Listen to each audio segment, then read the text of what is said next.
பழங்களை சிறு வயதிலிருந்து கொடுங்க. மற்ற 6 சுவைகளும் இருக்கணும். எல்லா சுவைகளும் நல்லதுதான். கசப்பு, துவர்ப்பு, புளிப்பு, உப்பு, கார்ப்பு, 6 சுவை இருக்கணும். இந்த 6 சுவைங்கிறது வெறும் நாக்கில் தெரிகிற ஒரு உணவை எடுக்கணுமா வேணுமான்னு சொல்லக்கூடிய வெறும் இண்டிகேட்டர் இல்லை. அந்த சுவை, ஒவ்வொரு சுவைக்கு பின்னாடியும் மருத்துவ குணம் இருக்கிறது நண்பர்களே. அசிடிட்டி இருக்கு, புளிப்பு இருக்கு அப்படின்னா அந்த புளிப்புக்கு பின்னாடி சிட்ரிக் ஆசிட் இருக்கலாம், ஆக்சாலிக் ஆசிட் இருக்கலாம், டாட்டாரிக் ஆசிட் இருக்கலாம், ஹைட்ராக்சி சிட்ரிக் ஆசிட் இருக்கலாம். இந்த ஒரு அமிலங்களும் தான் உள்ளே போய் பல நொதிகளை உள்ளே உட்கிரகிப்பதற்கு வேலை செய்யும். ஸோ ஒவ்வொரு நாளும் ஒரு விதமான புளிப்பில் நம்ம எடுத்துக்கலாம். தினம் புளியை கரைக்கணும்னு அவசியம் இல்லை.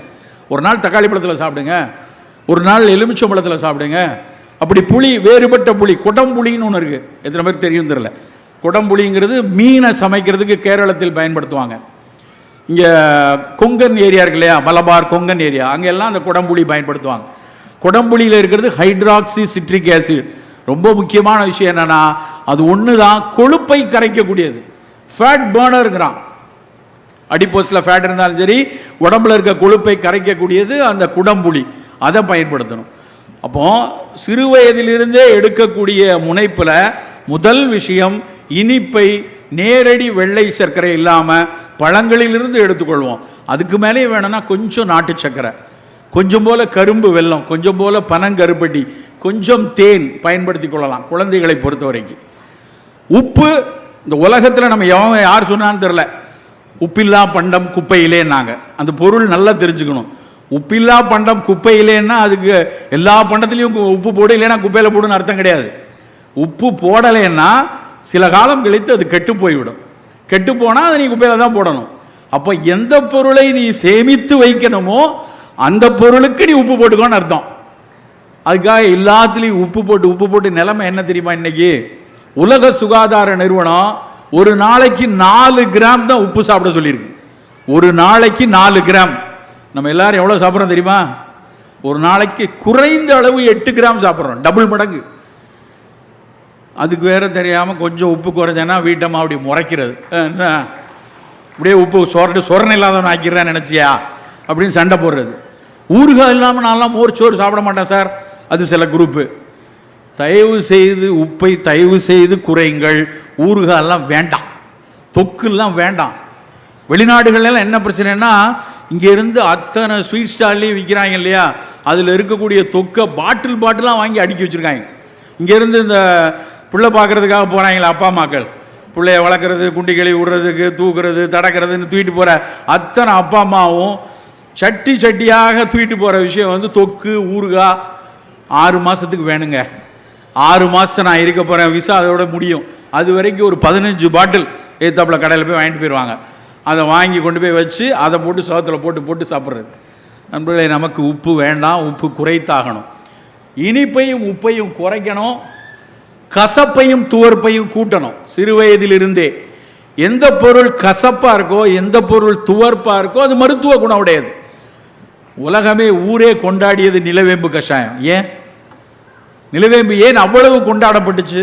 நிலவேம்பு ஏன் பல நோய்களுக்கு நமக்கு பணிபுரியுது? அதனுடைய கசப்பு அடிப்படையில் அதில் இருக்கக்கூடிய கடும் கசப்பு. அன்னைக்கு ஒரு சின்ன குட்டி பிள்ளை சொல்லிச்சு, அதுக்கு நிலவேம்பு கஷாயம் கொடுத்தா அது அழகாக சொல்லிச்சு. எனக்கு அது கவிதை மாதிரி இருந்துச்சு. சார் இதுதான் சார் கடைசி கசப்பு அப்படி இருந்துச்சு. கடைசி கசப்பு, அது சொன்ன வார்த்தை எனக்கு வந்து ஒரு கவித்துவமாக பட்டுச்சு. ஆமாம், கடைசி கசப்பு, அதுக்கு மேலே கசப்பே இல்லை, அவ்வளவு கசப்பு அது. ஆனால் அவ்வளவு கசப்பு இருக்கிற பொருளில் தான் ஆண்ட்ரோகிராஃபிஸ் பானிகுலேட்டா, அந்த ஆண்ட்ரோகிராஃபின், பானிகுலேட் ஏ, பானிகுலேட் பி, இது எல்லா ஆல்கலாய்டும் தான் வைரோஸ்டாட்டிக்காக இருக்குது, இம்யூன் என்ஹான்ஸ்மெண்ட் கொடுக்குது, காக்ஸ்2 பிளாக்கராக இருக்குது, ஹெப்படோடாக்சிட்டி வராமல் இருக்குது. எத்தனை ஆய்வுகள் இன்றைக்கு கண்டுபிடிச்சிருக்காங்க. உலகமே இன்னைக்கு கொண்டாடுது நிலவேம்பை. அப்படியான ஒரு அறிவியல் குணம் அந்த கசப்புல தான். அதுக்காக தினம் நிலவேம்பு கஷாயம் குடிச்சிட்டு இருக்க முடியாது. நார்மலாக இருக்கிறவங்க கசப்பு பொருள், நல்லா பாவக்காய் சாப்பிடுங்க, கோவக்காய் சாப்பிடுங்க, வெந்தய பொடி சாப்பிடுங்க. எது கசப்பாக இருக்கிற சுவை இருக்கிறதோ அதை கசப்பாகவே சாப்பிடணும். பாவக்காய் சில பேர் செய்கிறாங்க வீட்டில். எங்கள் வீட்டில் பாவக்காய் எப்படி இருக்கும் தெரியுமா? செமையாக பண்ணி அப்படியே அல்வா மாதிரி பண்ணிடுவோம்பாங்க. நிறைய வெல்லத்தை போட்டு எண்ணெயில் வதக்குன்னு வதக்கி அப்படி தேனாக ஆக்கிடுவேன். அதை கொண்டு போய் தெருவில் தான் போடணும். பாவக்காய் கசப்பாக தான் இருக்கணும். அந்த கசப்புத்தன்மையை மாற்றுவதற்காக நீங்கள் எண்ணெயில் வதக்குனா பாவக்காய் மட்டும் சாகாது, பாவக்காய் மட்டும் சாகாது, மற்ற நீங்கள் யோசிச்சுக்கோங்க. அதுக்கப்புறம் அதில் கொண்டு போய் வெள்ளத்தை போடுறேன், அதை போடுறேன். அந்த மாஸ்கிங் எல்லாம் மருந்தில் பண்ணிக்குவோம். நாங்கள் மருந்துக்கு சில டானிக்கில் வந்து சுகர் பேஸ் இருக்கும், அதிலே வந்து சார்பிட்டால் தான் சேர்ப்பாங்க, சக்கரை மாதிரி இனிப்பு சுவை உள்ள. அது மருந்தை உள்ளே கொடுக்கறதுக்கு ட்ரக் மாஸ்கிங்னு பேர். மருந்து போயிடணும். நாங்கள் சித்த மருத்துவத்தில் தேனில் குழச்சி கொடுப்போம். தேனில் குழச்சா கொஞ்சம் அந்த கசப்பு தன்மை போய் நாக்கில் தடவிக்கிறதுக்கு வாய்ப்பாக இருக்கும். அதற்கு இனிப்பை பயன்படுத்திக்கலாம். பாவக்கால தயவு செய்து வெல்லம் போடாதீங்க, சர்க்கரை போடாதீங்க. கசப்பு துவர்ப்பு, அதே மாதிரி வாழைப்பூ, வாழைத்தண்டு, இந்த துவர்ப்பு சுவை உள்ள எல்லாமே நம்ம உடலில் இருக்கக்கூடிய கெட்ட திசுக்களை எல்லாம் சுருக்கக்கூடியது. துவர்த்தல் தமிழாசிரியர்களுக்கு தெரியும். துவர்த்தல் அப்படின்னா உலர்தல், ட்ரை ஆகும். அதனால தான் புளி துவர் விஞ்சிக்கின் வாதம்னா, ஏற்கனவே முட்டு வலி இருக்கு, முட்டு அப்படியே சாஞ்சு போய் இருக்கு, 2 முட்டுக்கு உள்ள இடைவெளி குறைந்து இருக்கிறது, உள்ள இருக்கிற சைனோவியல் மெம்பரேன் ட்ரையா இருக்கு, டிஸ்கெல்லாம் ட்ரையா இருக்கு அப்படின்னா நாங்கள் துவர்ப்பு எடுக்காதேமோ. ஏன்னா அந்த துவர்ப்பு கூட கொஞ்சம் ட்ரை ஆக்கிரும். ஸோ சுவைகளை நம்ம சிறு வயதிலிருந்தே பழக்கணும். கசப்பும் துவர்ப்பும் கூட்டுங்க, இனிப்பையும் உப்பையும் குறைத்து கொள்ளுங்கள். புளிப்பும் காரமும், புளிப்பில் பல வகை அமிலங்களை, எல்லா எலுமிச்சை, தக்காளி பழம் எல்லாத்தையும் குறைவாக பயன்படுத்தி கொள்ளுங்க. காரம் எங்கெல்லாம் தேவையோ அங்கே மிளகு பிரதானமாக இருக்கட்டும். காரம்னா மிளகு தான், மிளகு போல அப்படின்னால தான் மிளகாய் அப்படின்னு வச்சான் பேரே. பச்சை கலரில் ஒரு காய் வந்துச்சு, போர்ச்சுகீசியர்கள் வழியா சிலியிலிருந்து வந்துச்சு. அது என்னடா இப்படி காரமாக இருக்கு, மிளகு போல இருக்கு அப்படின்னால தான் மிளகாய் அப்படின்னு பேர் வச்சான். மிளகு ப்ளஸ் ஆய், அதான் மிளகாய். அது வரைக்கும் நம்ம மிளகு மட்டும் தான் எடுத்துகிட்டு இருந்தோம். ஆனால் மிளகாய் வந்த உடனே ஒட்டு மொத்தமாக மிளகாயிலே போயிட்டோம். குறைவாக எடுத்துக்கொள்ளுங்கள், காரம் சற்று குறைவாகத்தான் இருக்கணும். இது முதல்ல குழந்தைகளுக்கு கற்றுக் கொடுக்க வேண்டியது. 2வது விஷயம், சர்க்கரை நமக்கு வந்து வருவதற்கான சாத்தியங்கள் இருக்கு. நம்ம அப்பா அம்மாவுக்கு 50 வயசில் இருக்குன்னா நம்ம 40 வயசில் நமக்கு மணி அடிக்கிற வாய்ப்பு அதிகம். கண்டிப்பாக நமக்கு சர்க்கரை வர வாய்ப்பு அதிகம். நம்முடைய தகப்பனுக்கு, நம்முடைய அண்ணனுக்கு 45 வயதில் மாரடைப்பு வந்திருக்கிறது. அப்போ நம்ம கொஞ்சம் எச்சரிக்கையாக இருக்கணும். நமக்கும் நம்முடைய இரத்த நாளங்கள்லாம் இருக்கு இல்லையா, நம்ம உடம்புக்குள்ளே ஓடக்கூடிய இரத்த நாளங்கள், இதயத்தில் ஓடக்கூடிய குட்டி குட்டி நாளங்கள், இது தாய் தகப்பனை போல தான் நமக்கும் இருக்கும். அப்போ நம்ம தகப்பனுக்கு 45 வயசில் ஒரு சிக்கல் வந்திருக்குன்னா நம்ம கண்டிப்பாக வரணும் இல்லை, ஆனால் கொஞ்சம் எச்சரிக்கையாக இருக்கணும். அப்படி இருக்கிறவங்க, நம் குடும்பத்தில் சர்க்கரை இருக்கிறது எனக்கு வரக்கூடாது என்று நினைப்பவர்கள் ஒரு சில கட்டுமானத்தை உணவில் வைக்கலாம். அதை மட்டும் சொல்லிவிட்டு அப்படியே முடிக்கலாம் அப்படின்னு நினைக்கிறேன். முதல் விஷயம், காலை பானம். என்ன குடிக்கிறது சார்? நான் இப்போ குடித்தேன், சுக்கு பால் குடித்தேன். எனக்கு வந்து தொண்டை ஒரு மாதிரி அலட்சியாக இருக்குது. மேடையில் போய் காற்று தான் வருது அப்படி சொல்லிடக்கூடாது இல்லையா? அப்போ என்னடா வெந்நீர் வேணுமே, பக்கத்தில் மேடம் வந்து இங்கே பக்கத்தில் சுக்கு பால் இருக்குது வாங்கி தரேன். அது வந்து ஒரு ஃபங்க்ஷனல் ஃபுட்டு, அது குடிதான், அது குடிக்கிறதுடைய பானம் தான். ஆனால் ஏன் சுக்குப்பால்?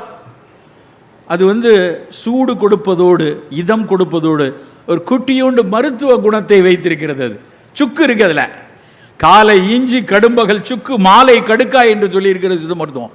சுக்கு ஒரு சின்ன இன்ஃப்ளமேஷனை குறைக்கும், அதனால் சுக்குப்பால் குடிங்க அப்படின்னாங்க. நம்முடைய ஒரு பானமும், காலையில் சாப்பிடக்கூடிய ஒரு பானமும் இனிமேல் ஃபங்க்ஷனல் பிவரேஜாக தான் இருக்கணும். வெறும் பானமாக இருக்கக்கூடாது. சார் நான் தினம் டீ தான் சார் சாப்பிடுவேன். சாப்பிடுங்க, டீ நல்லது தான். ஆனால் டீ எப்படி போடணும்னு நம்ம பல பேருக்கு தெரியாது. என்ன சார் டீ போட்ட நாடு இது, டீ போட்டவர் பிரதமராகவே ஆகிட்டார், அப்படி இருக்கும்போது டீயே போட தெரியாதுன்னு சொல்கிறீங்களே அப்படின்னு உங்களுக்கு சில பேர் கேள்வி வரும். ஆமாம், உண்மையிலேயே நமக்கு டீ போடுறது. நான் இப்போ ஜப்பான் போயிருந்தப்போ என் பக்கத்தில் ஒருத்தவங்க என்னுடைய நண்பர் வந்தார். அப்போ வந்து சார் எதாவது டீ குடிக்கிறீங்களா அப்படின்னோடனே நேராக போய் வெண்டிங் மிஷினில் டக்குன்னு பட்டனை தட்டி 100 yen, 100 yen நம்ம ஊர் காசுக்கு 50 ரூபா, 50 ரூபாய்க்கு டபக்குன்னு இது ஒரு பாட்டில். நமக்கு வெண்டிங் மிஷினில் வந்தாலே அதுக்கு மேலே எனக்கு ஒரு சின்ன அச்சம் உண்டு, அது நல்லதில்லை, வேணாம், குப்பையை தான் அங்கே வச்சுருப்பானுங்க. ஆனால் அவர் எடுத்தால் கொதிக்கிற மாதிரி டீ வருது. வெண்டிங் மிஷினில் பாட்டிலில் சூடாக வருமா அப்படின்னு எனக்கு அன்றைக்கி தான் தெரியும். நான் இங்கே வந்து ஒரு மிகப்பெரிய ஆள்கிட்ட ஒருத்தர் கேட்டேன், சார் இந்த வெண்டிங் மிஷினில் சூடாகவும் வரலாமா, எடுத்து வைக்கலாமா? ஏங்க குளிராக வருதுன்னா சூடாக கொடுக்க முடியாதா? அதெல்லாம் முடியும் அப்படின்னாரு. அந்த சூடாக குடித்தது கிட்டத்தட்ட 3/4 லிட்டரில் ஒரு பாட்டில். அவர் கடற்கடன்னு குடிச்சிட்டார். எனக்கு கடற்கடன்னு குடிக்க முடியல. நான் குடித்த பாதி தான் குடித்தேன். அதுக்கு பேர் ஒச்சோன்னா க்ரீன் டீ. அவங்க ஒரே மடக்கில் 700 ml குடிக்கிறாங்க. என்னால் குடிக்க முடியல. ஆனால் அங்கே இருக்கக்கூடிய எல்லாரும் எப்போ பார்த்தாலும் க்ரீன் டீயை குடிச்சிட்டே இருக்காங்க. உண்மையிலேயே தேநீர் என்றால் நாம் எப்படி அருந்தணும்னா, நல்ல கொதிக்கிற வெந்நீரில் தேயிலையை போட்டு மூடி வச்சுட்டு 3 நிமிஷம் கழித்து வடிகட்டி கொஞ்சம் இளஞ்சூடு ஆறில் இருக்கும்போது குடித்தால் அந்த தேநீர் தான் தேநீர். சார் அப்போ நாங்கள் சாப்பிட்றதெல்லாம், நீங்கள் சாப்பிட்றதுக்கு பேர் தேயிலை பால் பாயாசம். உண்டா இல்லையா? அவன் கூடுறத பார்த்தா, டீ போடுறத பார்த்தா, பாலில் சர்க்கரையை போட்டு தேயிலையை போட்டு விட்டா அந்த குலோப் ஜாமுனுக்கு இப்போ அந்த இது காய்ச்சுவாங்களே, அது என்னது, ஜீரா காய்ச்சி அதில் கூட போட்டுருவாங்களான்னு தெரில. எங்கள் வீட்டு டீ அப்படி தேனாக இருக்கும், பால்லே இருக்கும். தயவு செய்து அதுக்கு பேர், அது தேயிலையும் சேர்த்து கொள்கிற விஷயம். தேயிலையுடைய பயன் சுத்தமாக இருக்காது. இப்போ ஒருத்தர் ரொம்ப வயசான ஒருத்தர் 95 வயசில் அப்போவா இருக்காருன்னு வைங்க. அவர் வந்து போனோடனே எல்லோரும் கூப்பிடுவாங்க, பேரம்பேத்திலாம் வந்துருங்கப்பா, வந்து வாயில் ஒரு சொட்டு பால் விடுங்கம்மாங்க. பால் விட்ட உடனே தாத்தா மூச்சு நின்றும். பாரு, தாத்தா வந்து பேரன் பால் ஊற்றுறோன்னு தான் காத்துக்கிட்டு இருந்தார். உண்மை என்ன தெரியுமா? இவன் பால் ஊற்றி அந்த தாத்தாவை கொண்டிருப்பான். ஏன்னா அவரால் முழுங்க முடியாது. மருத்துவருக்கு தெரியும் அது அஸ்பீஷியல் டெத்து, நேராக நுரையீரலுக்குள்ளே போய் அவருக்கு அப்படி நின்றுடும். ஆனால் எல்லாருக்கும் ஒரு திருப்தி, பேரன் வந்து அனுப்பிச்சி வச்சிட்டான் அப்படின்னு. உண்மையிலே இவனை தூக்கி உள்ளே தான் வைக்கணும். ஆனால் தெரியாது, பாலை ஊற்றுனா எப்படி தாத்தா செத்து போவாரோ அதை மாதிரி தேயிலை டீயில் நீங்கள் பாலை ஊற்றுனீங்கன்னா தேயிலை செத்து போயிடும். வெளிநாடுகளுக்கு போகும்போது இந்த விமான சிப்பந்திகள் போகும்போது தேயிலை கொடுத்துட்டே வருவாங்க. நம்ம மூஞ்சை பார்த்து நம்ம தொப்பையை பார்த்தவனே மட்டும் பால் சார், சர்க்கரை வேணுமா சார், மற்றவனெல்லாம் வெறும் டீ தான் குடிப்பான். ஆனால் நாம் மட்டும் பால் ஊற்றி சாப்பிடுவோம். நண்பர்களே, தேநீராக இனிமேல் அருந்துவோம். காலையில் நீங்கள் குடிக்கிங்களா, தேநீர் நல்லது, ஆகச்சிறந்த பானம். நிறைய ஃபீனாலிக் காம்பவுண்ட் இருக்குது. பிளாக் டீயாக குடிங்க, க்ரீன் டீயாக குடிங்க, இல்லை லவங்க போட்டு குடிங்க, எலுமிச்சம்பழம் போட்டு குடிங்க, செம்பருத்தி பூ போட்டு குடிங்க, வெறும் ஆவாரை தேநீர் குடிங்க. ஆவாரை பூத்திருக்க சாவாரை கண்டதுண்டோன்னு சித்த மருத்துவம் சொல்லியிருக்கு. ஆவிரை கொன்றை நாவல் அலைகடல் முத்தம் கோஷ்டம் மேவிய மருத தோலும் மிருதிட ரொக்க கொண்டு காவிரி நீரும் மற்றும் கடல் நீரும் மற்றும் தானே. இது பாடல், சித்த மருத்துவ பாடல். 7 மூலிகைகள், ஆவாரை கொன்றை நாவல் அலைகடல்னா கடல் எழிஞ்சில் கோஷ்டம் முத்தக்காசு, இவையெல்லாம் சேர்ந்த கஷாயத்தை குடிச்சா காவிரி நீரும் வத்தும் கடல் நீரும் வத்தும்னு பரிபாஷையில் ஒரு பாட்டு. அது என்ன அர்த்தம்னா, காவிரி நீர் இனிப்பாக இருக்கும். உன்னுடைய யூரின் இனிப்பாக இருந்ததுன்னா யூரினில் நிறைய குளுக்கோஸ் வெளியே போதும், சர்க்கரை கட்டுப்பாட்டில் இல்லைன்னு அர்த்தம். அதுவும் சரியாகும். நிறைய உப்பாக இருக்குது அப்படின்னா ஒருவேளை புரதம் கழிந்து போகலாம், உன்னுடைய சர்க்கரை கொஞ்சம் முத்தி போய் சிறுநீரகம் பாதிக்கப்படுதுன்னு அர்த்தம். 2க்கும் ஆவாரை கஷாயம் நல்லதுன்னு சொல்லியிருக்காங்க. பல ஆய்வுகள் நடந்து விட்டன நண்பர்களே. நேஷனல் இன்ஸ்டியூட் ஆஃப் சித்தால, இன்ஸ்டியூட் ஆஃப் பேசிக் மெடிக்கல் சயின்ஸில், எம்ஜிஆர் மருத்துவ பல்கலைக்கழகம், அத்தனை பேரும் இந்த கஷாயத்தை ஆய்ந்து அறிந்து எப்படி அது சர்க்கரை நோயாளிகளுக்கு ஈரலில் இருந்து சர்க்கரையை செல்லுக்குள் தள்ளக்கூடிய நொதிகளை கொடுக்கின்றன என அவங்க ஆய்ந்தறிந்து சொல்லியிருக்காங்க. அவங்க அவ்வளோ ஆராய்ச்சி சொல்லியிருக்காங்க. அன்னைக்கு பாடல் இப்படி இருக்குது, நாம் ஏன் ஒரு நாள் வாரத்துக்கு 2 நாள் ஆவாரை கஷாயம் குடிக்கக்கூடாது? நெல்லிக்காய் டீ ஒரு தடவை நாளை காலையில் போய் குடிச்சு பாருங்க. வெறும் நெல்லிக்காய் பொடியை அந்த டிகாஷனில் பொடியை, வெறும் காபித்தூளுக்கு பதிலாக நெல்லிக்காய் பொடியை போட்டு வெந்நீரை போட்டு அந்த கஷாயத்தை இறக்கி 4 சொட்டு தேன் விட்டு குடித்து பாருங்கள். எவ்வளவு சுவையாக இருக்கும்னு குடித்தா தான் தெரியும். நெல்லிக்காய் தேநீர் அவ்வளவு நல்லது. இருக்கிற பழங்களே ஆகச்சிறந்த பழம் நெல்லிக்காய். நம்மெல்லாம் கொண்டாடணும் நெல்லிக்காயை. நீங்கள் நெல்லிக்காயினுடைய ஒரு கூறாக படித்து பார்த்தோன்னா உலகத்தில் பல நேரங்களில் கோபம் கூட வரும். நான் வந்து ஒரு நாள் திருநெல்வேலியில் வாசுதேவ நல்லூரில் போயிட்டு, நான் வண்டியில் நானும் என் மனைவியும் போயிட்டுருக்கோம். போகும்போது ஒரு பக்கத்தில் ஒரு தோட்டத்தில் அப்படி நெல்லிக்காய் கொத்து கொத்தாக காய்ச்சிருக்கு. அதை பார்த்தோடனே வண்டியை நிறுத்தி நான் தோட்டக்காரர்கிட்ட கேட்டு அந்த நெல்லிக்காய் கொஞ்சம் வாங்குவோமான்னு நிப்பாட்டிட்டு இறங்கி போகிறேன்.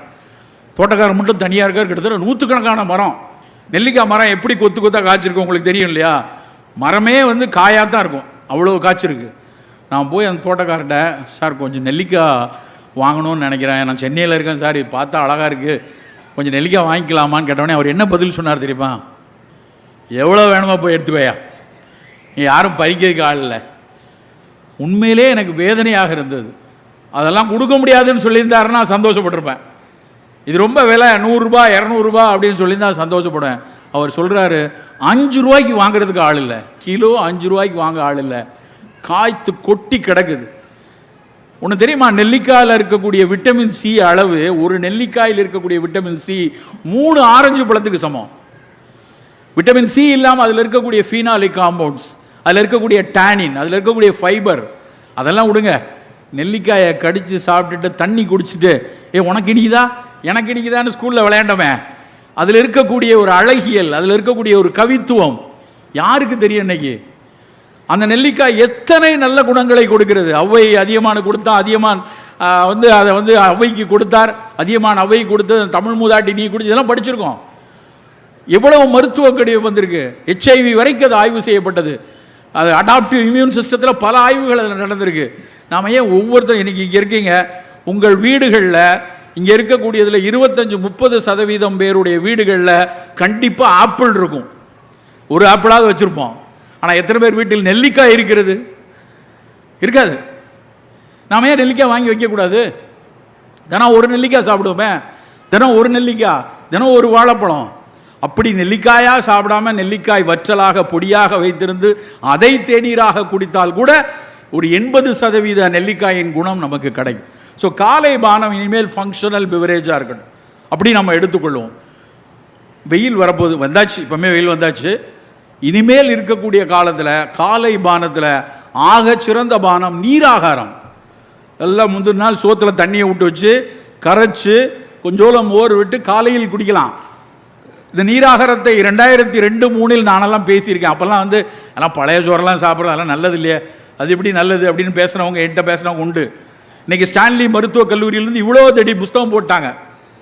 நீராகாரம் எவ்வளவு பெரிய ப்ரோபயாட்டிக், எந்த அளவுக்கு அது இன்ஃப்ளமேட்டரி பவல் டிசீஸ்க்கு நல்லது, எந்த அளவுக்கு இரிட்டபிள் பவல் சிண்ட்ரோம்க்கு நல்லது, எந்த அளவுக்கு அல்சரேட்டிவ் கோலைட்டிஸை சரி செய்கிறது, இப்படியெல்லாம் ஆய்ந்தறிந்து சொல்லிட்டான்.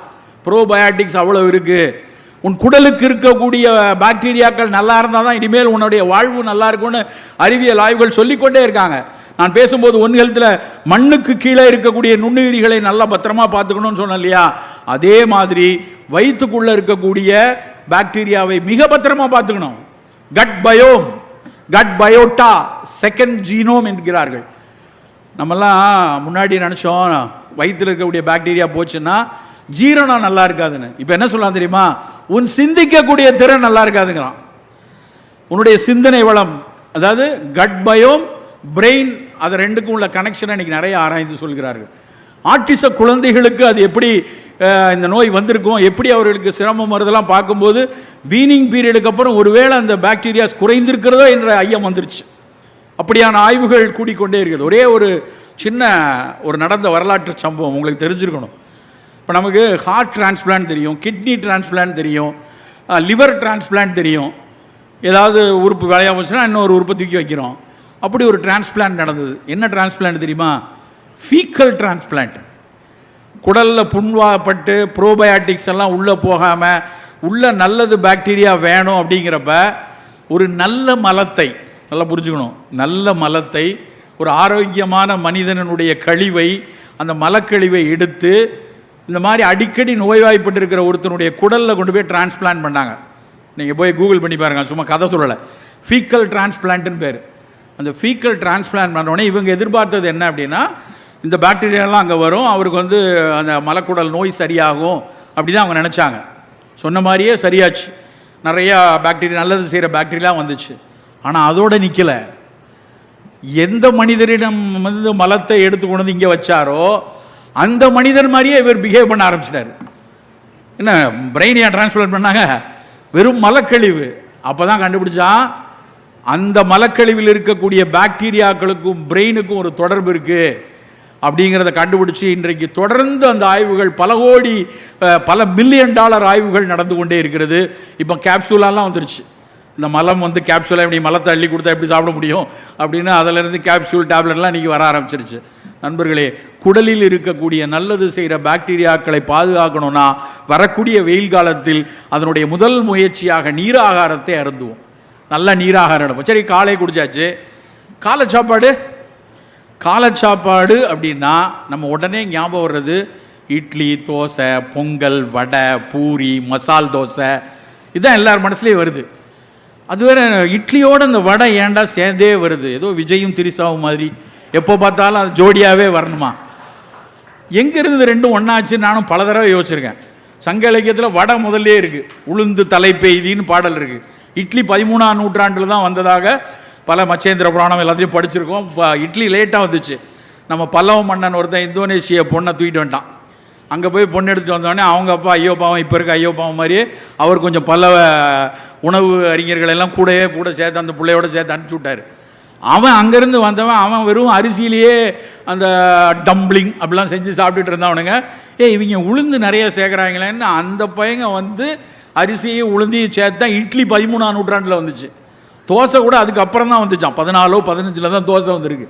அதுக்கு முன்னாடியே வடை இருந்திருக்கு. அதனால் நம்ம ஆளுங்க இட்லி இருந்தால் கூட அந்த பழைய மரபை மறக்கக்கூடாது என்று வடையும் சேர்த்து இட்லி வடைன்னு சாப்பிட்டுட்டு இருக்காங்க.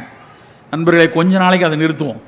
இந்த சர்க்கரை ரத்த கொதிப்புலாம் வரக்கூடாது அப்படின்னு நினச்சா நம் காலை சாப்பாடுங்கிறது நல்ல ஒரு கப்பு நிறைய சுண்டல், சிகப்பரிசி, சிகப்பு கொண்டக்கடலை, இல்லைன்னா கருப்பு கொண்டக்கடலை, வெள்ளை கொண்டக்கடலை, இல்லை சோயா, நிலக்கடலை, ஏதோ ஒரு சுண்டல், அப்புறம் நல்ல காய்கறி துண்டு, நல்ல காய்கறி சூப்பு, பழச்சாறு, நல்ல மாதுளம் பழச்சாறு இல்லை ஸ்மூதி மாதிரி எல்லாம் போட்டு அடித்து ஒரு ஜூஸ் அது மாதிரி எடுத்துக்கிட்டு, புரதம் கூடுதலாக வேணுங்கப்போ 2 முட்டையை கூட இன்றைக்கி ஒருத்தர் படிக்கும்போது சொன்னார், அது வேக வைத்து சாப்பிட விட ஆம்லெட்டாக வெங்காயம் மிளகெல்லாம் போட்டிங்கன்னா அது இன்னும் நல்லது அப்படின்னாங்க.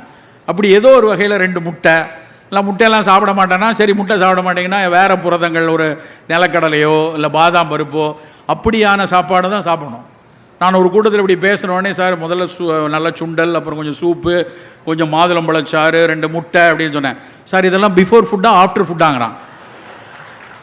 ஏன்னா அவங்களுக்குலாம் இதுக்கு நடுவில் 2 இட்லி இல்லையே, இதுக்கு நடுவில் ஒரு ரவா ஆனியன் தோசை இல்லையேன்னு ஒரு வருத்தம் இருக்குது. அதுக்கு பேர் சாப்பாடு இல்லை. இதுதான் ஏன் ஃபுட்டு, பிஃபோரும் கிடையாது ஆஃப்டரும் கிடையாது அப்படின்னு சொன்னோம். இனிமேல் நம்முடைய காலை சாப்பாடு அப்படி தான் இருக்கணும். வாரத்துக்கு ஒரு நாள் நமக்கு விருப்பம் மாதிரி ஒரு சாம்பார் இட்லியோ தோசையோ சாப்பிட்டோம். சின்ன பிள்ளைங்க இருக்காங்களா, அவர்களுக்கு நல்லா இட்லி கொடுங்க. அது நல்லா சிகப்பரிசி இட்லி, கருப்பு இட்லி. நம்ம இட்லிலாம் வெள்ளையாக இருக்கணும்னு ஒரு வியாதியை வச்சுருக்கோம். தயவுசெய்து அந்த வியாதியிலேருந்து வெளியே வரணும். நான் அன்றைக்கி இன்னொரு நண்பர் வீட்டுக்கு போயிருக்கேன். அப்போ ஒரு அம்மாவும் ஒரு பையனும் வந்தாங்க. அந்த அம்மா வந்து என்னை பார்த்தோடனே, இவரை நிறைய யூடியூப்பில் நிறைய பேர் என்னை யூடியூபர்னு நினைக்கிறாங்க. நான் மருத்துவம்பா, நான் பேசுகிறத இங்கே பல பேர் வீடியோ எடுத்துகிட்டு இருப்பாங்க. வீட்டுக்கு போனோடனே டகான்னு யூடியூப்பில் ஏற்றிடுவாங்க. எனக்கு என்று யூடியூப் சேனலும் கிடையாது, ஒன்றும் கிடையாது. ஆனால் பல பேர் நம்மளை அப்படி நினைக்கிறாங்களா. என்னை பார்த்தோடனே, இவர் யூடியூப்ல எல்லாம் வருவார்லன்னு என்கிட்ட வந்து, சார் நீங்கள் தானே சிவராமன் அப்படி இப்படின்னு பேசுகிறாங்க. அவங்களுக்கு ஒரு சந்தோஷம். அப்போ அவன் கூட ஒரு பையன் தான், அவனுக்கு என்னை யாருன்னே தெரியாது, அவன் உலகத்தில் நான் கிடையாது. அவன் அப்படி பார்த்துட்டு அப்படி திரும்பிட்டான். அவங்க அம்மா அவனை கூப்பிட்டு, டே இவர் யார் தெரியுமா, இவர் யார் தெரியுமா அப்படின்னு காமிச்சு அவன் எப்படி பார்த்தான். நம்ம வீட்டில் நம்ம அந்த கம்பு, கேழ்வரகு, வரகு தோசையெல்லாம் சுடுவேன்லான்னு சொன்ன உடனே அவன் அப்படி திரும்பி பார்த்தான். அந்த பார்வையிலே ஒரு சம்பவம் நடக்க போகுதுன்னு எனக்கு தெரிஞ்சிருச்சு. நான் கொஞ்சம் தயாராகிட்டேன். அவன் கேட்டான் பாருங்க ஒரு கேள்வி, இந்த அழுக்கு இட்லி அழுக்கு தோசையெல்லாம் உங்களால் தான் அங்கிள் வந்துருச்சு எங்கள் வீட்டில். ஒழுங்காக எங்கள் அம்மா வெள்ளை கலரில் எல்லாத்தையும் பண்ணிகிட்டு இருந்தா. உண்மையிலே வேதனையாக இருந்துச்சு. என்ன வேதனை தெரியுமா? கருப்பை அழுக்கு என்று ஒரு சமூகம் நமக்கு கற்றுக் கொடுத்து விட்டு போயிருக்கிறது. கருப்பு தான் நண்பரே நம்ம சிறப்பு. எந்த பொருள் கருப்பாக இருக்கிறதோ, எந்த பொருள் அது எவ்வளவு சமூக சிக்கல்களை உருவாக்குறது. கருமை நாம் கொண்டாடப்பட வேண்டிய நிறம். அந்த கருப்பில் எவ்வளவு குணங்கள் இருக்கு, எவ்வளவு கருநீளம்னு எடுத்து அதில் இருக்கக்கூடிய ஆந்தோசைனின், கருநீளம்னு எடுத்து அதில் இருக்கக்கூடிய ஆன்டி ஆக்சிடென்ட், எவ்வளவு விஷயம் இருக்கு. அப்படியே வீட்டில் எங்கள் அம்மாலாம் தோசைக்கு ஆட்டும் போது நாங்கள் பக்கத்தில் உட்காந்துருப்போம். எங்கள் அம்மா நிறைய கதை சொல்லும். இப்போலாம் கதை சொல்கிறதே யாரும் கிடையாது. ஆனால் எங்கள் அம்மா கதை சொல்லிகிட்டு இருக்கும்போதே நாங்கள் வந்து அந்த உளுந்தை வந்து அந்த உளுந்து தொலியில் அப்படியே அந்த கருப்பு தொலியை எடுக்கிறது ஒரு ஆர்ட்டு. அப்படி கையை வச்சு பிரித்து எடுத்து காட்டுவாங்க. அப்படி தான் ஆட்டூரில் அரைச்சிட்டு இருந்தோம். இன்றைக்கி நமக்கு அந்த அவனையை எடுத்து உருட்டு பருப்புன்னு ஒரு பெரிய உருட்டை கொண்டு வந்து தள்ளிட்டாங்க நம்மகிட்ட. அந்த கருப்பு தொலியிலிருந்து அவன் ஃபீனாலி காம்பவுண்டெல்லாம் தனியாக பிரித்து எடுத்துகிட்டு இருக்கான் இண்டஸ்ட்ரி. ஆனால் நண்பர்களே, கருப்பு கலரில் நம்ம வீட்டில் இட்லி இனிமேல் கருப்பாக இருக்கட்டும், சிகப்பாக இருக்கட்டும். நல்லா மாப்பிள்ளை சம்பாவில் அரைச்சி எடுத்திங்கன்னா சிகப்பரிசி இட்லி அவ்வளோ நல்லாயிருக்கும். அது உடலுக்கு நல்லது. சின்ன பிள்ளைகளுக்கு அப்படி கொடுத்துக்குள்வோம். நல்லா சிறுதானியங்களில் பொங்கல் கொடுப்போம், வரகரிசியில் பொங்கல் கொடுப்போம், திணையரிசியில் பொங்கல் கொடுப்போம். 40 தாண்டியாச்சா அதெல்லாம் ரொம்ப குறைவாக எடுத்துப்போம். அதெல்லாம் என்னைக்கோ ஒரு விருந்து உணவாக எடுத்துக்கொள்வோம். இப்படி தான் நம்முடைய காலை உணவு இருக்கணும். மதிய உணவு நான் முதலே சொன்ன மாதிரி 6 சுவையிலும் இருக்கட்டும். சோறு குறைவாகவும் ரெயின்போ ஃபுட்டுன்னு சொல்லுவோம், மருத்துவர்களுக்கு தெரியும். பல வண்ணங்களில் இருக்கணும். சிகப்பு நிறத்தில் நல்ல மாதுளம்பழம், இல்லை சிகப்பு நிறத்தில் ஏதாவது கரு நீளத்தில் இப்போ சக்கரவள்ளி கிழங்கு வருது, பர்பிள் கலர் ஸ்வீட் பொட்டேட்டோ. போய் படிச்சு பாருங்க, கூகுள் பண்ணி பாருங்க. இருக்கிறதே மிகச்சிறந்ததாக எழுதுறாங்க. அது பேர் என்ன தெரியுமா? ஒக்கினாவா பொட்டேட்டோன்னு பேர், ஸ்வீட் பொட்டேட்டோ. ஒக்கினாவாங்கிறது ஜப்பானில் இருக்கக்கூடிய ஒரு தீவு. அந்த தீவுக்கு என்ன சிறப்பு தெரியுமா? அங்கே சராசரி ஆயுட்காலம் 103 வயசு. நமக்கு சராசரி ஆயுட்காலம் தமிழ்நாட்டில் 72, அவங்களுக்கு சராசரியே 103. அந்த ஒக்கினாவா பற்றி நான் வந்து நெட்ஃப்ளிக்ஸில் ஒரு படம் பார்த்தேன், secrets of deep blue zone அப்படின்னு, டேவிட் ஃபிஷர் அப்படின்னு ஒருத்தர் போட்ட டாக்குமெண்ட்ரி. அது பார்த்தா அவ்வளோ ஆசை. இந்த தடவை ஜப்பான் போகும்போது எப்படியா ஒக்கினாவா போகணுன்னு. சார் ஒக்கினாவா போகிறதுக்கு நீங்கள் பாதி இந்தியா போகணும் சார், 6 மணி நேரம் பறக்கணும் சார்ன்ட்டானுங்க. சரி வேணான்னு சொல்லிட்டு அடுத்த தடவை பார்த்துக்கலான்னு வந்துட்டோம். ஆனால் அந்த ஒக்கினாவாவுடைய அந்த ஸ்வீட் பொட்டேட்டோ, அந்த பர்பிள் கலர் ஸ்வீட் பொட்டேட்டோ, அது மாதிரி பர்பிள் கலரு, பிளாக் கலரில் கருப்பு கவுனி அரிசி, அப்புறம் நல்ல நீல நிறத்தில் வெள்ளை நிறத்தில் நல்ல மோர் எடுத்துக்கொள்வோம். இப்படி 7 ரெயின்போ ஃபுட்டாக இருக்கணும். சோறு குறைவாக இருக்கணும். அதில் பல பேர் என்னென்ன மாலில் சில பேர் சார் நான்லாம் வெஜிடேரியன் அப்படிமா. ஆனால் அவன் உண்மையிலே வெஜிடேரியன் கிடையாது, அவன் பேர் சோற்றேரியன்னு பேர். சோறை இவ்வளோ ஆனம் குமிச்சிட்டு ஸ்பூனில் காய் போட்டால் அதுக்கு பேர் வெஜிடேரியனா? வெஜிடேரியனா நல்ல காய்கறியில் நடுவில் கொஞ்சோல சோறு வைக்கணும். இல்லைன்னா புலால் சாப்பிட்றவங்க நல்லா புலால் சாப்பிட்டு கொஞ்சோல சோறு வைத்துக் கொள்ளணும். புலால் என்றால் முதல் தேர்வு மீன்களாக இருக்கட்டும், 2வது கோழி இருக்கட்டும். நம்ம ஆடு மாடுங்கிற விஷயத்த கொஞ்சம் குறைத்து கொள்ளி சாப்பிடுவோம். ஏன்னா அதெல்லாம் வந்து ஒரு ரெட் மீட்டுங்கிற விஷயம் வந்து ஒரு 50 வயதுக்கு மேலே ஒருவேளை உங்களுக்கு கொழுப்பு விஷயங்கள் உடலில் பாதிக்கக்கூடிய தன்மை இருந்தால் அந்த ஆட்டுக்கறியை குறைவாக எடுத்துக்கொள்ளணும். ஆனால் மீன்களோ கோழியோ அந்த பிரச்சனை கிடையாது. சோறு தான் நிறைய. நீங்கள் வெள்ளைச்சோரை பெருசு அப்படி இந்த ராஜ்கிரண் படத்தில் அப்படி மேலே குவிச்சு வச்சு கவலமாக உருட்டி, தயவுசெய்து இனிமேல் அப்படி சாப்பிடாதீங்க. சில வீட்டிலலாம் சாப்பாடு போடும்போது நான்லாம் எனக்கு சோறு போட்டாங்கன்னா அதை உடனடியாக வந்து ரெவன்யூ டிபார்ட்மெண்ட் மாதிரி பிரிச்சுருவேன். பாகம்லாம் பிரித்து 5-6 பிரித்து முதல்ல ஒரு உருண்டை, 2வது ஒரு உருண்டை, இதுக்கு குழம்பு, இது காயின்னு வச்சுருவோம். நம்ம அதுலேயே பட்டணம் பக்கத்தில் வந்து பரிமாற வருவாங்க, சார் எந்திக்காதீங்க மறுசோறு போடணும், மறுசோறு சாப்பிடாமல் எந்திக்கிறீங்களான்னு பதறிட்டு வருவாங்க.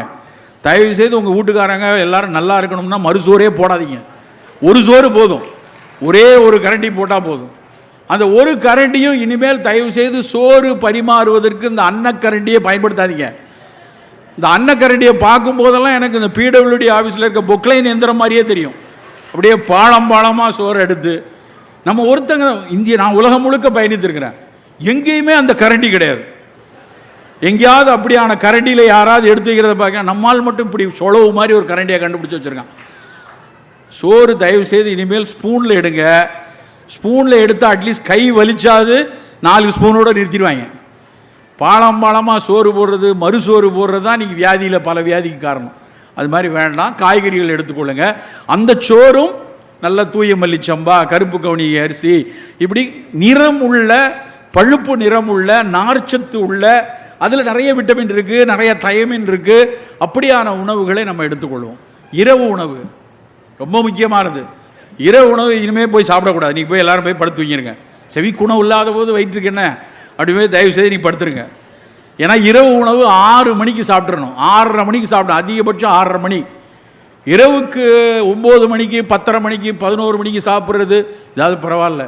அன்றைக்கி விமான நிலையத்திலேருந்து ராத்திரி 2 மணிக்கு வரும்போது என் கூட ஒரு நண்பர் வந்தார். அவரை கொண்டு போய் அவர் வீட்டில் இறக்கிட்டு அண்ணா நகர் வழியாக வரேன். முதல் முறையாக ராத்திரியில் 2 மணிக்கு அண்ணா நகர் குறுக்க வரேன். 2 மணிக்கு அண்ணா நகரில் டிராஃபிக் ஜாமுங்க நைட்டில். சனிக்கிழமை ராத்திரி, சனிக்கிழமை அந்த அம்மனுக்கு கூழ் ஊற்றுவாங்கல்ல, அது மாதிரி அந்த தெருவில் நிறைய பேருக்கு கூழ் ஊற்றிட்டு இருக்காங்களோ அப்படின்னு நினச்சா, ஒரு ஸ்ட்ரீட் ஃபுட்டாக என்னமோ ஒன்று, ஒரு தெருவில் ஒரு உணவு, அவ்வளவு இளைஞர் கூட்டம். நடு இரவு 1:30 மணிக்கு அப்படி ஒரு கூட்டம். நான் என் டிரைவரை கண்ணாடி இறக்கு கீழே என்ன ஏதாவது பிரச்சனையாக ஆக்சிடெண்ட்டாக அப்படி தானே தோணும் நமக்கு. ராத்திரியில் இப்படி நிற்குதேன்னு பார்த்தா அத்தனை பேர் தின்னுட்டு இருக்கான். இரவில் ஐஸ்கிரீம் வச்சுருக்கான், அதை திங்கிறான், இதை திங்கிறான். வேதனையாக இருக்குது. 7 மணிக்கு மேலேயே சாப்பிடாதவங்க ஒருத்தர் 2:30 மணிக்கு தின்னுட்டு இருக்காங்களே. நண்பர்களே, இரவு உணவு 6:30 மணி 7 மணிக்கு போதும். அதுக்கு மேலே வெறும் தண்ணீர் தான் உணவு. இன்றைக்கோ ஒரு நாள் ஒரு விருந்துக்கு நம்ம போகிறோம், இன்றைக்கி லேட் ஆகிடுச்சு, ஒரு நாள் வாரத்துக்கு ஒரு நாள் லேட் ஆனால் தப்பு இல்லை. ஆனால் தினம் நானும் என்னுடைய பழக்கத்தில் எனக்கு வந்து நான் மருத்துவ பயிற்சி நிறையா இருக்கேன். இப்போ ராத்திரி சில நேரத்தில் 10:30 11 ஆயிரும். 11 மணிக்கு வந்து 11:30 மணிக்கு வீட்டுக்கு திருட மாதிரி உள்ளே போய் அங்கே செத்து போன தோசையெல்லாம் விரைச்சி இப்படி நிற்கும், அதை எடுத்து தான் சாப்பிட்டுட்டு இருந்தேன் ஒரு காலத்தில். அப்புறம் வேணாண்டா இந்த பழக்கம் சரியாக வராது அப்படின்னு சொல்லிட்டு 5:30 மணிக்கு ராத்திரி சாப்பாடு எடுத்துகிட்டு கிளினிக் போயிடுவேன். 6 மணிக்கெலாம் பேஷண்ட் வெளியே இருந்தாலும் பரவாயில்ல, 10 நிமிஷம் தான் தின்றுவோம் அப்படின்னு வேகமாக சாப்பிட்ருவோம் நம்ம. அது ராத்திரி 9:30 மணிக்கு வரைக்கும், 9:30 10 வரைக்கும் பேஷண்ட் பார்த்தா லேசாக பசிச்சா ஒரு கொய்யாப்பழம், அவ்வளோதான். அப்படியான ஒரு பழக்கம் நமக்கும் வேண்டும் நண்பர்களே. நாம் அந்தி சந்தியில் 2 வேளை தான் உணவு சாப்பிட்ட சமூகம். சமணர்கள் நமக்கு கற்றுக் கொடுத்தது, தமிழருக்கு கற்றுக் கொடுத்தது இருவேளை உணவு தான். இப்போ இன்டர்மீடியன்ட் ஃபாஸ்டிங் அப்படின்னு சொல்கிறாங்களே உலகம் எல்லாம், அந்த 2 வேளை உணவெடுக்கிற பழக்கத்தை நம் மீண்டும் மீட்டுருவாக்கம் செய்யணும். இந்த 3 வேளை சாப்பிடணும், அப்புறம் இந்த அடுக்கடுக்காக சாம்பார், ரசம், வடை, பாயாசம், பொங்கல், மோர் இதெல்லாம் வேணாம். நம்ம மிக குறைவாக உணவு எடுத்துக்கொள்ளக்கூடிய பழக்கம் வேணும்.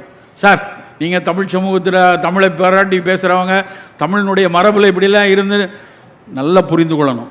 பெருமை வேறு, மரபு வேறு. நான் அப்படி இருந்தேன், இப்படி இருந்தேன், அப்படி இருந்தேன் இருப்போம். பழமை கொண்டாடணும். கீழடியை எல்லா இடத்துலையும் வச்சுருக்காங்க. பழைய தொன்மை, இரும்பின் தொன்மை. இன்னைக்கு கூட பட்ஜெட்டில் அவ்வளோ சந்தோஷமாக இருந்தது. அந்த கருத்தரங்கில் உட்கார்ந்துருக்கும் போது நோண்டி நோண்டி அப்பப்போ பார்த்துக்கிட்டே இருந்தேன். தமிழுக்காக 45 மொழிகளில் திருக்குறள் மொழியாக்கம் செய்யப்படுகிறது. எவ்வளோ பெரிய விஷயம். 133 லட்சம் எவ்வளோ அதுக்கு ஒதுக்கியிருக்காங்க.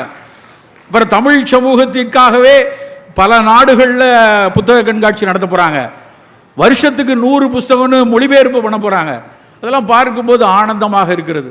அந்த இரும்பின் தொன்மை அப்படிங்கிற விஷயம் புத்தகம் வாங்கி கண்டிப்பாக இங்கே கிடைக்கும். இங்கே போய் கீழடியினுடைய ஆய்வுகள் பார்க்கும்போது 3000-4000 ஆண்டுகளுக்கு முன்னாடி இரும்பு காலத்தில், இந்த இரும்பு காலத்தின் உலகம் தமிழிலிருந்து துவங்கியதுங்கிறது எவ்வளோ பெரிய ஆனந்தமான விஷயம், பெருமிதப்படக்கூடிய விஷயம். அதை அறிவியல் பூர்வமாக, ஆய்வு பூர்வமாக செய்து இங்கோடு நிற்கவில்லை, கொடுமணலில் தோண்ட போகிறோம், அத்தனை அறிவியல் கள ஆய்வுகளும் செய்ய போகிறோம் நீங்கள் சொல்லியிருக்காங்க. அப்படியான ஒரு சமூகத்திலிருந்து வந்தோம். ஆனால் நவீன நுட்பங்களை நாம் அதுக்காக எடுக்கக்கூடாதுன்னு அவசியம் கிடையாது.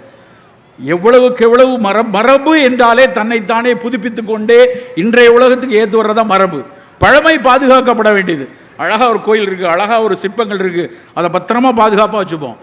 ஆனால் நம்முடைய வழக்கங்களை, பழக்க வழக்கங்களை நவீன அறிவியலின் துணை கொண்டு அவர்கள் சொல்ல கூறுகளையும் வைத்து செம்மைப்படுத்தி கொண்டு வர வேண்டும். நண்பர்களே, நம் உணவின் மீதான அக்கறைகள் மிக மிக அவசியமான காலத்தில் இருக்கிறோம்.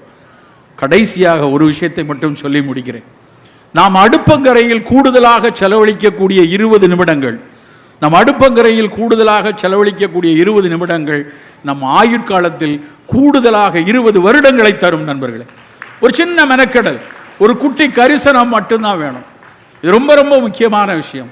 இறுதியாக இன்றைக்கு பெரிய அளவில் பெருகி வரக்கூடிய இன்னொரு சிக்கல், சர்க்கரையை பற்றி பேசுகிறோம், ரத்த கொதிப்பை பேசுகிறோம், மாரடைப்பை பேசுகிறோம், புற்றுநோய் பெருகி வருது. சத்தமில்லாமல் பெருகி வரக்கூடிய ஒரு நோய் மது வெறி நோய். ஒட்டுமொத்த கூட்டமும் மதுவை ஏற்றுக்கொள்ளக்கூடிய கூட்டமாக மாறிக்கொண்டே வருகிறது. ரொம்ப வேதனையாக இருக்கிறது. நான்லாம் ப்ராக்டிஸ் பண்ணுற காலத்தில் ஹஸ்பண்ட் ஒய்ஃபும் வருவாங்க. எல்லாம் என் கரப்பான் இருக்குது சார், கை வலிக்கு சார், கால் வலிக்கு சார், மருத்துவம் வாங்கிட்டு வெளியே போயிடுவாங்க. போனதுக்கப்புறம் ஒய்ஃபை விட்டுட்டு ஹஸ்பண்ட் மட்டும் வருவார். சார் அவள் இருக்கான்னு நான் சொல்லலை சார், நான் நைட்டில் லைட்டாக எப்போவாச்சு சாப்பிட்ற பழக்கம் உண்டு, நீங்கள் வாட்டுக்கு எதெல்லாமோ கொடுத்துருக்கீங்க, வேலை செய்கிறதும் செய்யாமல் போயிருச்சுன்னா அப்படின்னு சொல்லி கேட்பார். சாப்பிட்லாமான்னு கேட்டு வருவார். ஆனால் இன்றைக்கி நிலைமை எப்படி தெரியுமா? ஒய்ஃப் சொல்கிறாங்க, சார் சோஷியல் ட்ரிங்கர் சார், லைட்டாக எப்போ ஃபாரின் சரக்கு தான் சார் அடிப்பார், பிஸ்னஸ் மீட்டிங் வேறு என்ன செய்கிறது. நண்பர்களே, நமக்கு வேணாம். 2000 வருஷத்துக்கு முன்னாடியே சொல்லியாச்சு, கல்லுண்ணாமை வேண்டான்னு எங்கள் ஆசான் சொல்லிட்டார். வேண்டாம் எங்களுக்கு. அது நல்லதா கெட்டதா பாதுகாப்பானதெல்லாம் ரெண்டாவது, வேண்டாம், அவசியம் இல்லை. இன்றைக்கு பெண்களுக்கு மீதான நடக்கக்கூடிய, இந்தியா முழுக்க உலகம் முழுக்க நடக்கக்கூடிய வன்முறையின் முதல் காரணம் மது போதை தான். எதுக்கு அது? அது எப்படியானதாகவும் இருந்துட்டு போட்டோம், நமக்கு அவசியம் இல்லை. சார் டாக்டரே சொல்கிறாங்க, சில பேர் கொஞ்சமாக சாப்பிட்டா ஹார்ட்டுக்கு நல்லதாமே. அந்த டாக்டருக்கு எவனாவது ஊற்றி கொடுத்துருப்பான், ஏதாவது கம்பெனி மீட்டிங்கில் குடிச்சிருப்பாரு. நல்லா புரிந்து கொள்ளுங்க, எந்த அறிவியல் ஆய்வுகளும் மது பாதுகாப்பானது என்று சொன்னதே கிடையாது. 13 வருஷம் கோஹார்ட் ஸ்டடி பண்ணி வந்திருக்கு, BMJங்கிற ஒரு ஜேர்னல், பிரிட்டிஷ் மெடிக்கல் ஜேர்னல். 13 வருஷம் இவன் எவ்வளவு ஆல்கஹால் எடுக்கிறான், ஆல்கஹாலுக்கு அப்புறம் என்ன சாப்பிட்றான், அவன் 6% ஆல்கஹாலா 40% ஆல்கஹாலா எல்லாம் பார்த்துட்டு என்ன சொல்லிக்கான் தெரியுமா? அந்த ஆர்டிகளுடைய தலைப்பு எனக்கு ரொம்ப பிடிச்சது. அந்த ஆர்டிகளுடைய தலைப்பு என்ன தெரியுமா? Your problem starts from the first drop of alcohol if you are susceptible. அதான் பாயிண்ட். நான் சசப்டபிளா இல்லையான்னு யாருக்கும் கண்டுபிடிக்க முடியாது. உன்னுடைய சில பேர் சொல்லுவாங்க, சார் மொட்டா குடியான் சார், 30 வருஷமாக குடிச்சிட்டு இருக்கான், கம்பா அலைகிறான் சார். இருக்கலாம். ஆனால் அதே உடல்வாகு, அதே செல் தன்மை, அதே மரபணு உனக்கு இருக்கிறதா என்று தெரியாது. ஆனால் அவனுடைய அடுத்த தலைமுறையில் எபிஜெனட்டிக்கல் டேமேஜை உருவாக்கிறோம். அது உறுதி. இவன் இந்த தலைமுறையில் நல்லா இருப்பான், ஆனால் அவனுடைய குழந்தைக்கு ஒரு காய்ச்சலுக்கு சாப்பிட்ட மாத்திரையில் ஈரல் சிரோசிஸ் வந்தாலும் நிற்கும், தெரியாது. நண்பர்களே, நாம் எத்தனையோ விஷயங்களை பேசுகிறோம், உணவில் அது இருக்கணும் இது இருக்கணும் எது இருக்கணும்ன்ட்டு. இன்றைக்கு சமூகத்தின் சீரழிவிற்கு முதல் காரணமாக இருக்கக்கூடிய மதுவை முழுமையாக புறக்கணிப்போம். மதுவை ஒருபோதும் ஏற்றுக்கொள்ளாதீர்கள். பெண்களே, உங்களை எல்லாம் வேண்டிக் கொள்கிறேன், மது அருந்துபவர்களை ஒருபோதும் ஏற்றுக்கொள்ளாதீர்கள். நன்றி, வணக்கம்.